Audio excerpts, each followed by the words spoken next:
Your impressions of Aari as a player before this and what she can add to your team now that you have her? Yeah, I mean, always been impressed with her ability to defend, her activity level on the defensive end of the floor, her ability to get to the paint and make decisions once she gets there.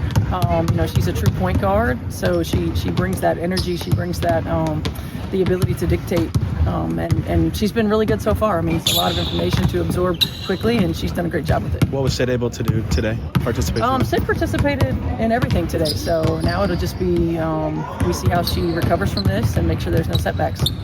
What do you need to do to get Aari up to speed? Is there a specific coach that's working with her? How does that process work? I mean, all of us really. Austin working with her a little bit, just watching the offensive film, Bree the defensive film. We met with her when she got in town, going over everything. We got to keep it simple when she's out there. We can't do everything. So honing in on 3 or 4 plays, 3 or 4 actions that we can get her going with, and then allowing her to be her. She sets the tone on the defensive end of the floor, and we need that. How do you anticipate her getting into the lineup rotation tomorrow? I guess the day of practice. Yeah, I mean, she's got to play. She's brought in here to play, to handle the ball. We'll do a good job of keeping it simple for her. But she's a player. This is what she does. She's a point guard. She absorbs information quickly. She's been watching the film, and what she's been able to do in practice already has been very good.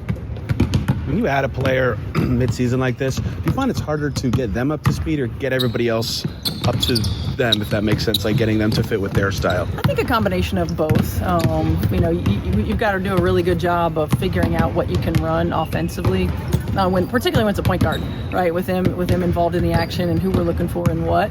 And then everybody else learning to read and play off of her. She's a different type of point guard and ball handler than Sid and Caitlin. She's different off the bounce than Kelsey. And so just learning where she's going to find you, how she's going to find you, and what to expect. When we talked to you last week, you talked about without Caitlin, this is an opportunity to work on your depth. Not quite maybe what you were thinking at that point, but how would you describe where you're at with your team and the injuries that have kind of taken place here? Yeah, I mean, certainly an opportunity to work on with our depth, and then when that goes out and you're limited from a perimeter position, it makes things a little bit more difficult. We've kind of tweaked the way that we're running some things offensively. We'll try to get AB more involved and get her more touches. I mean, she's been incredibly efficient. She's got to be a focus for us to get her the ball. We've got to make sure that we're simplifying now on the defensive end of the floor with our limited numbers on the perimeter in terms of ball screen defense. But still, I think any time that you're hit with adversity, it gives you an opportunity to grow through it. I'd rather be hit with this now in May, allow us to grow through it from not just an execution standpoint, but a toughness standpoint, a mental toughness as well as physical toughness standpoint, and be better from it. Can you utilize AB as a hub like you talk about, or is that kind of out the window a little bit given the current circumstances? I think we can in a different way. It might not always be reversing through her. It might be, using her as a hub from the low block, using her as a hub if she's bringing the ball down the floor. I mean, Washington is going to hassle our guards 94 feet, and they have the depth at the perimeter position to do that. So AB's going to have us bring the ball to the floor and get us into offense. How do you see this with your blue and gold colored glasses on? I think it's going to be so fun. I mean, talking about two fast teams want to get out and play, 2 deep teams, right? So quality, depth, but production, I think, from the depth. Superstars are going to give you what they give you. How much production do you get from those guys that are coming off the bench? I think that's going to be key. Can you describe when you found out this opportunity would be coming for you and your emotions when that happened? Oh, man. I was very anxious. Like, it felt weird, sitting at home just watching the games this time of the year. But when I got the call, I was very excited, very blessed, and a humble experience to join a team like the Fever. And I was just excited and I'm ready to compete and just win. In what ways are you trying to acclimate yourself so quickly here? Watching film, seeing what the players do, the system they run, their coverages. So, I mean, it's a quick turnaround, but I'm up for the challenge. That's a part of being a pro, being ready for just anything. And so I'm ready to add my competitiveness, my speed, and just my will to win. What have been kind of your early impressions about both the coaching staff and this new group that you're working with now? Yeah, just by talking to the coaches and players, just to be confident in yourself and your game, just playing free and just to just taking the defense give you. So I feel like they made it very easy and just simplified everything for me. What was it like going through this first practice, just knowing tomorrow you kind of have to play? I was a slight bit anxious, but again, it was my first day. I wasn't trying to overthink because that's when turnovers happen or you just mess up. But just constantly playing, just not thinking too much and just calling what I'm comfortable with. But the girls did a great job of just cheering me on and being very accepting and welcoming. How much did your instincts kick in? A lot. My instincts kicked in a lot. I don't want to do too much, but just playing, just going out there, having fun, and just being free. Another lefty in the mix. Yeah. Have an area around. What do you think she's going to bring to you guys?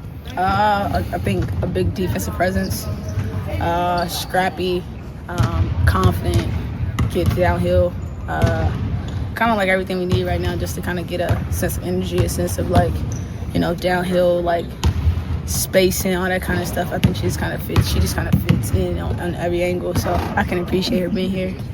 We ask her a lot, and there's a lot made of her trying to fit in with you guys. What do you guys have to do to blend with what she brings quickly? I think it's just reading and reacting. I think the one thing that we've all been struggling with lately is just making conscious decisions unconsciously.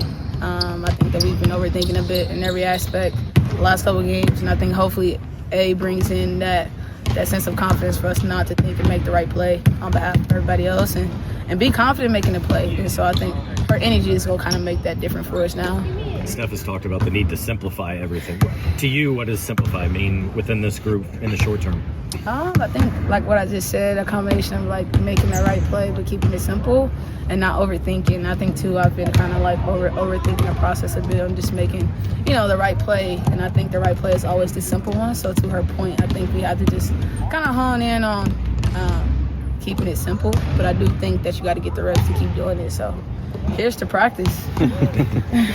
You've talked a lot about discipline too in these past few games. Just what have you guys been doing to kind of hone in on that discipline and trying to build it up? I think that in practice lately we've been on a conscious effort of playing high up tempo, high impacted practices, mixing in different things to make us play at a high level and then be able to slow it down, because I think that's how it is in the game. I think that we have to get back to allowing practice to be really game-like as much as possible, and so I think discipline is a part of that.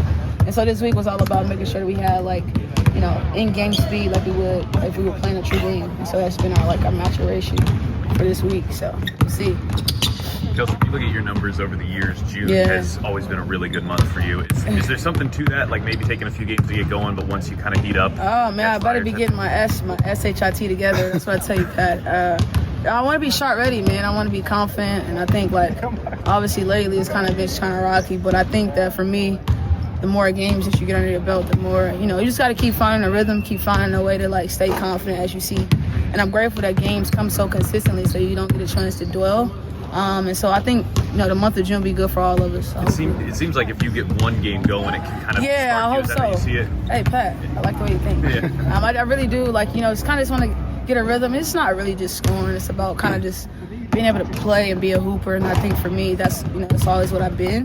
And so I think as the games go in June, I'll be able to find that rhythm that I need to go hoop, really. And I think everything else will come after. So I'm excited. Share the building with, it's going to the NBA Finals. How exciting is that for you guys to see? Man. What's your take on this series with OKC? I'm actually grateful, and it's going to sound really crazy, but I sit and learn a lot of, stuff from those guys. I'm grateful that they get us tickets to the game because it's different seeing in person. And I grow to appreciate how players are made as they get into the playoffs, because they do it so effortlessly. And I think that's where our next maturation is, that's the Fever. And so I'm grateful that I get to kind of be close to this and be able to see those guys really dialing the win. I think 1 through 14 too. So Andrew, TJ, those guys just do it so well, and they just make the necessary play to win. So it's admirable for real, because no one ever really thought the Pacers would do anything, so to speak, and so they're here. So I'm excited to kind of see it. I'm grateful to be around it, because I'm learning a lot of stuff. So it's exciting.